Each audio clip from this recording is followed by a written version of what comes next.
அனைவருக்கும் வணக்கம். Auto trend சேனலில் நான் தினேஷ்குமார். நம்மலாம் வந்து ஒரு கம்யூட் பைக்லேருந்து ஸ்போர்ட்ஸ் பைக் கேட்டகரின்னு எடுத்து கால் வைக்கிறத இந்த 150 சிசிலேருந்து 160 செக்மெண்ட் தாங்க. ஸோ அந்த பைக்கில் வந்து பார்த்திங்கன்னா அந்த சிசியில் ஃபஸ்ட்டு அறிமுகப்படுத்துனதே பஜாஜ் பல்சருங்கிற ஒரு பிராண்டிங்கில் அறிமுகப்படுத்தி பயங்கரமாக வந்து சேல்ஸ் வந்து ஆச்சுங்க. அந்த கேட்டகரி வந்து பார்த்திங்கன்னா பஜாஜ் பல்சரில் ஒரு கிளாசிக்கான பைக்ஸ், அதாவது 150 180, ஒரு ஸ்போர்ட்ஸ் பைக் கேட்டகரினா என்எஸ்ஆர்எஸ் வந்து சொல்லலாம். பட் டிவிஎஸ் அப்பாச்சியோட 164 வால்வுக்கு அவங்க வந்து டைரக்ட் காம்படிஷனாக ஒரு பைக் இறக்குனது தான் வந்து பார்த்திங்கன்னா N160. ஏன்னா அந்த கேட்டகரி அவங்க ப்ளேஸ் பண்ணுறதே பஜாஜ் கிளாசிக் 150 180க்கும் என்எஸ் கேட்டகரிக்கும் நடுவில் தான் இந்த N160ங்கிற ஒரு கேட்டகரி N250ங்கிறத கொண்டு வந்தாங்க ஃபஸ்ட்டு மார்க்கெட்டில். ஸோ அந்த N160 வந்து பார்த்திங்கன்னா 2023 லான்ச் ஆகி இப்போ வரைக்கும் வந்து பார்த்திங்கன்னா 7 லட்சம் யூனிட் வந்து விற்றுருக்காங்க. நல்லாவே காம்படேட் பண்ணியிருக்காங்கிறது இதுலேருந்தே நமக்கு வந்து தெரியும். பட் மேஜரான அப்டேட் எதுவுமே இல்லை. பட் அப்பாச்சி 4 வால், இது வந்து 2 வால்வுங்கிறனால ஸோ காம்படிஷனில் கொஞ்சம் கம்மியாக இருக்கிற மாதிரி பஜாஜ் ஃபீல் பண்ணனால என்னமோ இன்றைக்கி வந்து பார்த்திங்கன்னா பஜாஜ் பல்சர் N160 SS அப்படின்னு சொல்லிட்டு ஒரு ஃபுல்லாக அப்டேட் பண்ணி வண்டியை வந்து லான்ச் பண்ணியிருக்காங்க.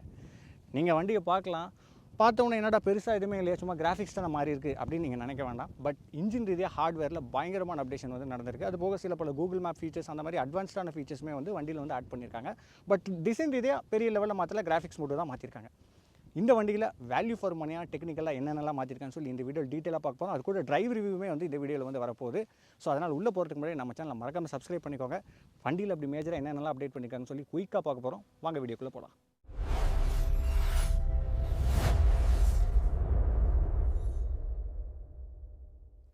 S friends, Bajaj Pulsar N160 SS அப்படிங்கிற மாடல் இன்றைக்கி நம்ம கூட இருக்குது. இதில் மேஜராக அப்படி என்ன அப்டேட் நடந்திருக்குன்னு வந்து குயிக்காக பார்த்துடலாங்க.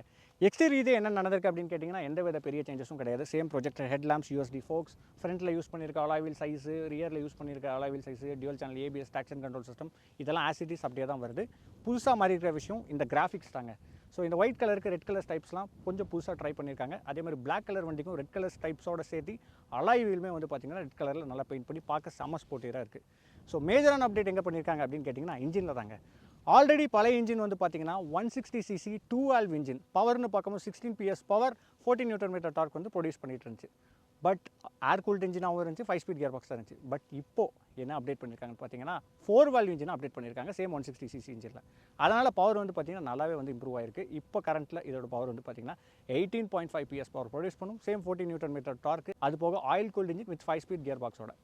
ஸோ இன்ஜினில் இந்த மாதிரி ஒர்க் பண்ணியிருக்கனால இது கூடயே சேர்த்து த்ராட்டில் பாடி யூனிட்டுமே வந்து மாற்றிருக்காங்க. எலக்ட்ரானிக் த்ராட்டில் பாடி யூனிட் வந்து இதில் யூஸ் பண்ணியிருக்கனால அக்யூரசி, பவர் அண்ட் டார்க் வந்து பக்காவாக இருக்குங்கிறத பஜாஜ் தரப்பில் வந்து சொல்கிறாங்க. அது போக டார்க் வந்து அக்யூரஸியாக இருக்குங்கும் போது கிரால் மோடுங்கிற ஒரு புது ஃபீச்சர்ஸை இதில் வந்து எடுத்துகிட்டு வந்திருக்காங்க. டெக்னிக்கலாக என்னென்னு பார்த்தீங்கன்னா, நீங்கள் ஒரு ஃபஸ்ட் கியரை போட்டுட்டு கிளச்சை விட்டிங்கன்னா நீங்கள் ஆக்சிலேட்டரை கொடுக்க தேவையில்ல. வண்டியே அதுவே வந்து இனிஷியலாக டார்க் வந்து நிறையா வந்து ப்ரொடியூஸ் பண்ணி வண்டி வந்து ஸ்ட்ரகிளே ஆகாமல் உங்களை வந்து மூவ் பண்ணும் அப் டு 4th கியர் வரைக்கும்.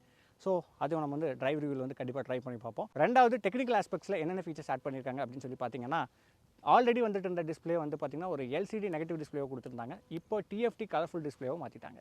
இதில் செக்மெண்ட் ஃபஸ்ட்டாக வந்து என்ன ஃபீச்சர்ஸ்னால், கூகுள் மேப்பை வந்து உங்களால் ஸ்க்ரீன் மிரரிங் பண்ணி நீங்கள் வந்து ஈஸியாகவே வந்து உங்களோட ரூட்டை வந்து ஈஸியாக பார்த்து போய்க்கலாம். ஏன்னா ஆல்ரெடி எல்லாருமே வந்து பார்த்திங்கன்னா டர்ன் பை டர்ன் நேவிகேஷன் தான் கொடுத்துட்ருக்காங்க. இவங்க தான் first time screen mirroring option வந்து இந்த பட்ஜெட் கேட்டகரியில் வந்து இன்ட்ரடியூஸ் பண்ணியிருக்காங்க. ஸோ இந்த TFT டிஸ்பிளேல நீங்கள் ட்ரிப்பு, ஓடோ, RPM மீட்ரு, அது போக உள்ள ஆப்ஷன்ஸ்னு பார்த்திங்கன்னா ஏகப்பட்ட ஆப்ஷன்ஸ் இருக்குது. அதை வந்து நீங்கள் ஜாய்ஸ்டிக் யூஸ் பண்ணி ஈஸியாகவே வந்து அக்சஸ் பண்ணிக்க முடியும். இது போக உங்களோட டிரைவிங் லைசன்ஸ், வண்டியோட RC காப்பி, இதெல்லாமே வந்து இன்டர்னலாகவே உங்களால் ஸ்டோர் பண்ணி வச்சுக்க முடியும். பஜாஜோட ஆப் கனெக்ட் பண்ணி பேர் பண்ணிட்டீங்கன்னா ஈஸியாக டாக்குமெண்ட் ட்ரான்ஸ்ஃபர் பண்ணி உங்கள் வண்டியிலே வந்து ஸ்டோர் பண்ணி வச்சுக்கலாம். ஸோ கொடுத்துருக்க விஷயங்கள் நீட் அண்ட் க்ளீனாக கொடுத்துருக்காங்க. ஸ்விட்சஸ் எல்லாமே வந்து பார்த்திங்கன்னா இன்றைக்கி காலகட்டத்துக்கு ஏற்ற மாதிரி நல்லாவே வந்து அட்வான்ஸ் பண்ணி கொடுத்துருக்காங்கன்னு வந்து நம்ம சொல்கிறாங்க. டீசெண்டாகவே இருக்குது. ஸ்டேரிங்கோட பொசிஷன்னு பார்க்கும்போது கொஞ்சம் நார்மலாக குமிஞ்சு ஓட்டாத மாதிரி இல்லாமல் கொஞ்சம் ஸ்டடியாக உட்காந்து ஓட்டுற மாதிரி கேட்டகரியில் வந்து இந்த வண்டி வந்து ப்ளேஸ் பண்ணியிருக்காங்க. இது போக நான் சொன்ன மாதிரி USD ஃபோக்ஸ் இருக்கிற ஆல்ரெடி இருக்கிற எல்லா ஃபீச்சர்ஸுமே அப்படியே தாங்க இருக்குது. ஸோ இதுதான் மேஜரான அப்டேட்டாக வந்து இருக்குது. அப்புறம் இது கூட வந்து பார்த்திங்கன்னா இப்போ புதுசாக 4 ரைடிங் மோட்ஸ் வந்து இம்ப்ரூவ் பண்ணியிருக்காங்க. ரைடு, ரோடு, ஆஃப் ரோடு, ஸ்போர்ட்டுன்னு சொல்லி 4 புது ரைட் மோட்ஸ் வந்து கொடுத்துருக்காங்க. இது 4மே வந்து ரியல் டைமில் பவர் அண்ட் டார்க் வந்து அக்யூரஸியாக பயங்கரமாக ஒர்க் ஆகும். ரோடுக்கு ஏற்ற மாதிரி பவர் அண்ட் டார்க்லாம் வந்து உங்களுக்கு பேலன்ஸ் பண்ணி கொடுக்குங்கிற மாதிரி பஜாஜ் தரப்பில் சொல்கிறாங்க. பட் ரியல் டைமில் அப்படி இருக்கா? அதுக்கு தான் வந்து இன்றைக்கி வந்து இந்த வண்டி எடுத்துகிட்டு ரோட்டில் இறக்கி பார்க்க போகிறோம். ஸோ இதெல்லாம் எப்படி ஒர்க் ஆகுதுன்னு பார்க்கலாம். வாங்க டிரைவுக்குள்ளே போகலாம். S friends, Bajaj Pulsar N160 4 valve engine அந்த வண்டி வந்து நம்ம கூட இருக்குது. பயங்கர பவர் அண்ட் டார்க்லாம் சூப்பராக இருக்கும். இந்த ரைடிங் மோட்ஸ் எல்லாம் ஒவ்வொன்றும் அப்படி நீங்கள் நல்லா ஃபீல் பண்ணுவீங்க. ரோடுக்கு ஏற்ற மாதிரி அதுவே மாறிக்குங்கிற மாதிரி பல கருத்துக்கள் வந்து பஜாஜ் தரப்புலேயே வந்து சொல்லியிருக்காங்க. இந்தளவுக்கு ஒர்க் பண்ணியிருக்கோன்னே. ஓகே, இதில் என்னென்ன ரைடிங் மோட்ஸ் இருக்குன்னு உங்களுக்கு காட்டிடுறேன். ஃபஸ்ட்டு வந்து பார்த்திங்கன்னா ஸ்போர்ட்டு, அப்புறம் டூரு, அப்புறம் ஆஃப் ரோடு, அப்புறம் ரெயினு, அப்புறம் ரோடு, அப்புறம் மறுபடியும் ஃபஸ்ட்லேருந்து அதே தாங்க வருது. இப்போ வந்து நான் ஆஃப் ரோடு மோடு வந்து போட்டுக்கிறேன். இப்போ இந்த வண்டியில் வந்து 2 பேர் இருக்கோம், நானும் என்னோடய கேமராமேன் இருக்கோம். ஸோ இப்போ வந்து ஆஃப் ரோடு மோடை நான் வந்து ஆக்டிவேட் பண்ணணும். அதுக்கு ஃபஸ்ட்டு வண்டி ஆன் பண்ணணும். ஸோ வண்டி ஆன் பண்ணிட்டேன். ஓகேங்க, ஆஃப் ரோடு மோட் செட் ஆகிடுச்சு. வண்டி வந்து ஆக்சுவலி க்ராலிங் ஃபங்க்ஷன் இருக்குதுன்னு சொல்லியிருக்காங்க. ஸோ அதனால் க்ராலிங்லேருந்தே எடுப்போம். ஸோ ஆக்சிலேட்டரே நான் கொடுக்கல, நான் ஜஸ்ட் கிளச்சை தான் விடுறேன். 2 பேர் இருக்கோம். நான் ஜஸ்ட் இங்கே வேணால் சப்போர்ட்டுக்கு வச்சுக்கிறேன். ஸோ நீங்கள் பார்க்கலாம், அதுவே மூவ் ஆகுது. ஸோ ஃபஸ்ட்டு கியர் இதுக்கும் இந்த ஆஃப் ரோடில் மேடுங்க. ஸோ ஒரு 8-9 கிலோமீட்டர் வரைக்கும் போகுது. செகண்ட் விட்டுங்கன்னா 2 பேர் இருக்கிறனால கொஞ்சம் திணறல, அதாவது செயினெல்லாம் அடிக்கலிங்க, மேட்லேயும் அதுவே ஏறிடுது. இது வந்து லைக் நம்ம கார்லலாம் ஈஸியாக மேப் பண்ணியிருப்பாங்க பார்த்தீங்களா, ஸோ அதே மாதிரி பண்ணியிருக்காங்க. அங்கே நீங்கள் பார்க்கலாம் மேடு. ஸோ ஏறுதான்னு பார்ப்போம் செகண்ட் கியரில். எஸ், க்ராலிங் நல்லாவே வேலை செய்யுது. ஸோ சிட்டி டிராஃபிக்கில் நம்ம ஜஸ்ட் கிளச் விட்டிங்கனாலே அந்த ஆர்பிஎம் வந்து அதுவே வந்து இன்க்ரீஸ் பண்ணிக்குது. இங்கே பாருங்கள், இங்கே ஒரு மேடு. எஸ், திணறதே இல்லை, அழகாக எடுத்துகிட்டு போகுது. ஓகேங்களா, இப்போ வாங்க நம்ம வந்து என்ன பண்ணலான்னா ஃபஸ்ட்டு ரோடு மோட்லேருந்து ஆரம்பிப்போம். அதுதான் ஒரு பேசிக்கான மோடுங்க.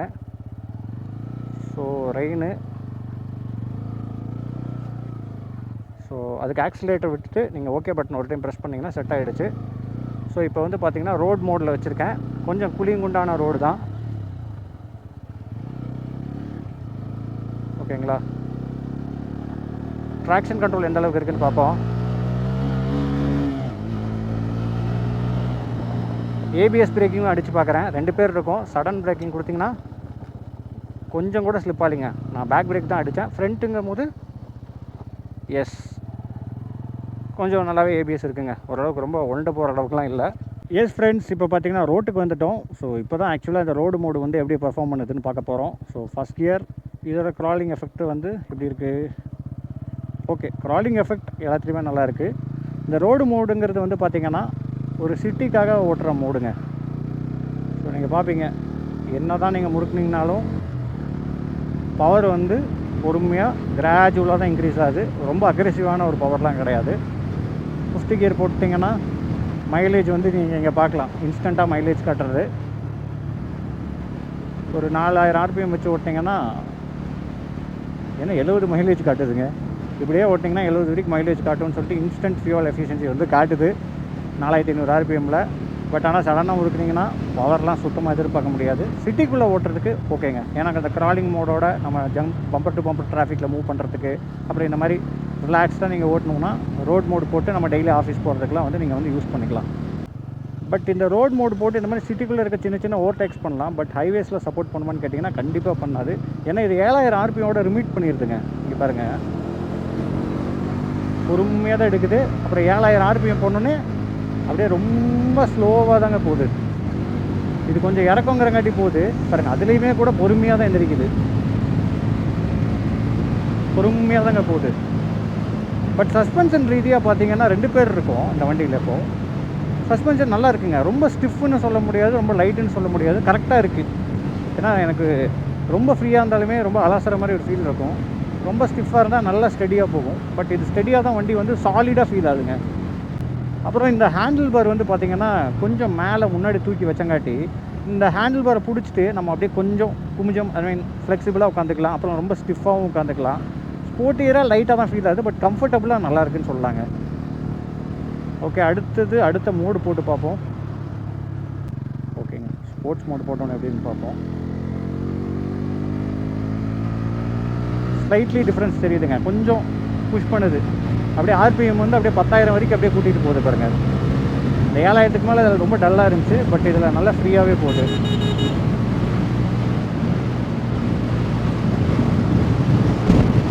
நல்லா சாலிடாக ஃபீல் ஆகுதுங்க. எந்த விதத்துலையும் அந்த ஒரு மாதிரி லைக் ஒரு மாதிரி அந்த சஸ்பென்ஷன்லாம் லூஸியாக, ஹேண்டில் பார் லூஸியாக ஒரு கண்ட்ரோல் நம்ம பண்ணுற மாதிரி இல்லை, ஃப்ரீயாக ரிலாக்ஸாக ஓட்டலாம். நல்லா அஜைலாக இருக்குது ஓட்டுறதுக்கு. ஸ்போர்ட்ஸ் மோடில் ரொம்ப அக்ரெசிவாக இருக்குன்னு சொல்ல முடியாது, ஓரளவுக்கு ஓகே, நல்லா ஒரு பவர்ஃபுல்லாக தெரியுது. ஆட்ரனல் அளவுக்கு ரொம்ப நல்லா விருட்டுலாம் போகிறதில்ல, பட் நல்லா போகுதுங்க அந்த ரோட் மோடை கம்பேர் பண்ணும்போது. பட் உங்களுக்கு மைலேஜ் நல்லா வேணும்னா நீங்கள் ரோட் மோடு தான் போடணும். பிகாஸ் நீங்கள் டெய்லி சிட்டிக்குள்ளெல்லாம் ஓட்டும் போது நம்ம என்ன பண்ணுவோங்க, அவ்வளோக்கா பவர் தேவைப்படாது, இந்த பவர்லாம் தேவைப்படாது. பட் அதுவே நீங்கள் சிட்டி மோட்ஸ் அப்படின்னு பார்த்தீங்கன்னா அந்த ரோடு கரெக்டாக இருக்கும். நீங்கள் எதோ ஸ்போர்ட்ஸ் மோடு போட்டிங்கன்னா தான் ஹைவேஸ்லலாம் இருக்கிற எல்லா வண்டியும் அப்பப்போ ஏதோ ஓவர்டேக் பண்ணோன்னா உங்களுக்கு சப்போர்ட்டிவாக இருக்கும். So handling was good. என்னென்னா எனக்கு ஸ்போர்ட்ஸ் மோடு கொண்டு போகுது, டாப் ஸ்பீட் ரீச் பண்ணிடுது, இன்னும் கொஞ்சம் அந்த சுருக்குங்கிற ஒரு இது இல்லை. பட் ஓகேங்க, மற்றபடி நீங்கள் ஓவர்டேக்லாம் அடிக்கணுன்னா 4th and 5th இது 60 கியர் கிடையாது. ஆனால் டாப் ஸ்பீடே பார்த்தீங்கன்னா 115 கிலோமீட்டர் தான் அதிகபட்ச ஸ்பீடாக சொல்கிறாங்க. டபுள்ஸ்னால் ஒரு 100 வரைக்கும் போகலாம், சிங்கிள்ஸ்னால் ஒரு 110 to 115 தான் அச்சீவ் ஆகும். அதுக்கப்புறம் அவங்க ECM எல்லாமே ஃபுல்லாமே அவங்க அப்படி தான் ப்ரோக்ராம் பண்ணியிருப்பாங்க. அதுக்கப்புறம் கட் ஆஃப் ஆகிற மாதிரி தான் ப்ரோக்ராம் பண்ணியிருப்பாங்க. So speed limit 115 top speed reach ஆகும்னு நினைக்கிறேன். பட் 80 க்ரூஸ் பண்ணுறதுக்கு வைப்ரேஷன் கேட்டிங்கன்னா வைப்ரேஷன் அந்தளவுக்கு இல்லை, ஒரு நார்மலான வைப்ரேஷன் தான் இருக்குது. வைப்ரேஷன் இல்லைன்னு சொல்ல முடியாது, இருக்குது. பட் ஒரு டீசெண்டான லெவலில் இருக்கும். 75 to 80 நீங்கள் வந்து க்ரூஸ் பண்ணுறீங்கன்னா 6000 RPMல நீங்கள் ஜாலியாக க்ரூஸ் பண்ணலாம். அதாவது இந்த வண்டி வந்து யாருக்குன்னா சிட்டிக்குள்ளே டெய்லி வேலைக்கெல்லாம் போயிட்டு எப்போயாவது மந்த்லி ஒரு டைமோ இல்லை ட்வைஸோ நீங்கள் அப்பப்போ ஏதாவது கொஞ்சம் லாங் ரைட் போகிறீங்கன்னா கண்டிப்பாக சப்போர்ட்ஃபுல்லாக இருக்கும். பட் நீங்கள் லாங் ரைடுக்கு மட்டுமே இதை சூஸ் பண்ணிங்கன்னா கொஞ்சம் கஷ்டம் தான். அதேமாதிரி மீதி 3 மோடு கேட்டிங்கன்னா அந்த ரெயின் அண்ட் ஆஃப் ரோடு வந்து பார்த்திங்கன்னா ஜஸ்ட் ட்ராக்ஷன் கண்ட்ரோல் சிஸ்டம் கொஞ்சம் சென்சிட்டிவாக ஒர்க் ஆகும். அப்புறம் ஏபிஎஸ் டியூவல் சேனல் ஏபிஎஸ் வந்து கொஞ்சம் சென்சிட்டிவாக இருக்கும். அதை தாண்டி பெரிய டிஃப்ரென்ஸ் எதுவும் கிடையாது.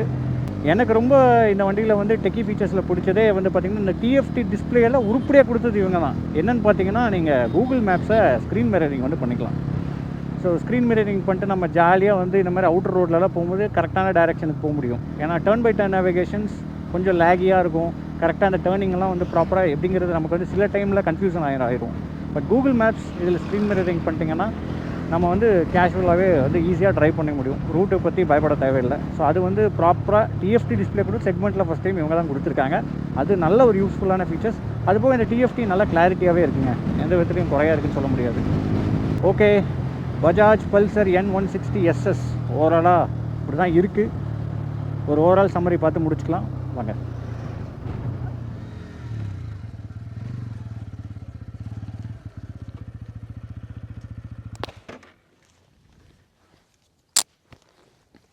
S friends, Bajaj Pulsar N160 SS ஓட்டுறதுக்கு எப்படி இருந்துச்சுன்னு சொல்லிட்டு நீங்களே வந்து வீடியோவில் பார்த்துருப்பீங்க.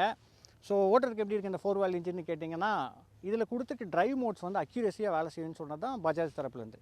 பட் அது ரியல் டைமில் அப்படியே இருந்துச்சான்னு கேட்டிங்கன்னா, இந்த ரோடு மோடுங்கிறது வந்து பார்த்திங்கன்னா ஒரு ஈக்கோ அண்ட் நார்மல் மோடுன்னு சொல்லலாம்.